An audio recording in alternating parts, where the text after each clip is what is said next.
తల్లి అంత్యక్రియలకు కుమార్తె హాజరు కావడంతో కులం నుంచి బహిష్కరించారు. ఈ ఘటన కామారెడ్డి జిల్లా సదాశివనగర్ మండలం ధర్మారావుపేట గ్రామంలో జరిగింది. దినకర్మకు హాజరైన 5 కుటుంబాలను బహిష్కరించారు. వారితో మాట్లాడితే 5,000 రూపాయల జరిమానా విధిస్తామని కుల పెద్దలు హుకుం జారీ చేశారని బాధితులు అంటున్నారు.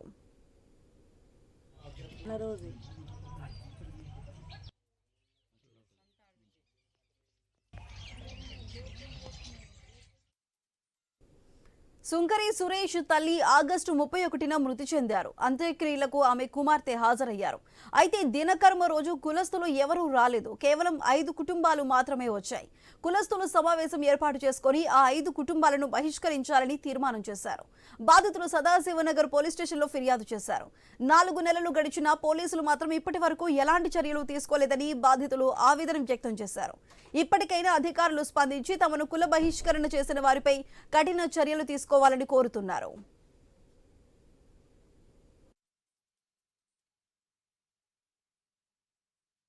31కి మా అమ్మాయి చనిపోయింది. చనిపోతే 2-3 రోజుల తర్వాత మేము దినాలు చేసిన తర్వాత అప్పుడు మా సుందరోళ్ళు మా అక్క అంటే ఊళ్ళోనే మా అక్కని ఇచ్చిన దానికి మా అక్క ఈ దినాలకు వచ్చిన దానికి ఏం చేశారంటే వాళ్ళు మీ అక్క వస్తే మేము రాము అని చెప్పేసి కులపులు బ్రేక్ వేసేసి మమ్మల్ని వచ్చే 10వ తారీఖు నాడు మమ్మల్ని కుల బహిష్కరణ 5 కుటుంబాలను కుల బహిష్కరణ చేసారు. ఈ కుల బహిష్కరణ జరిగిన తర్వాత కూడా నేను అంతకన్నా ముందు ఏంటంటే మాకు చావుకు వచ్చారు, దినాలకు రాలేరు. అంటే చావు ఖర్చు పెట్టారు, దినాలకు పైసలు ఇవ్వలేరు కదా. మరి దినాలకు పైసలు ఇవ్వమంటే పెద్ద మనిషికి ఫోన్ చేస్తే పెద్ద మనిషి ఏమన్నంటే ఇస్తాము రమ్మని అంటే పంపించాను. నేను పంపిస్తే మళ్ళీ ఏం డిసైడ్ చేసుకున్నారో తెలియదు.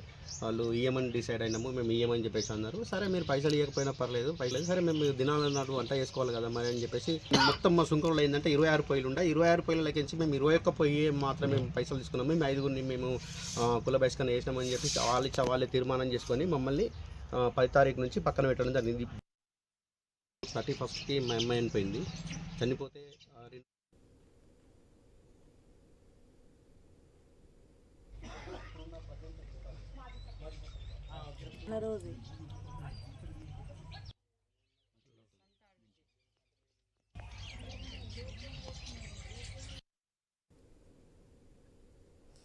తల్లి అంత్యక్రియలకు కుమార్తె హాజరు కావడంతో కులం నుంచి బహిష్కరించారు.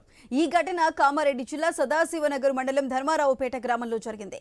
దినకర్మకు హాజరైన 5 కుటుంబాలను బహిష్కరించారు. వారితో మాట్లాడితే 5,000 రూపాయల జరిమానా విధిస్తామని కుల పెద్దలు హుకుం జారీ చేశారని బాధితులు అంటున్నారు.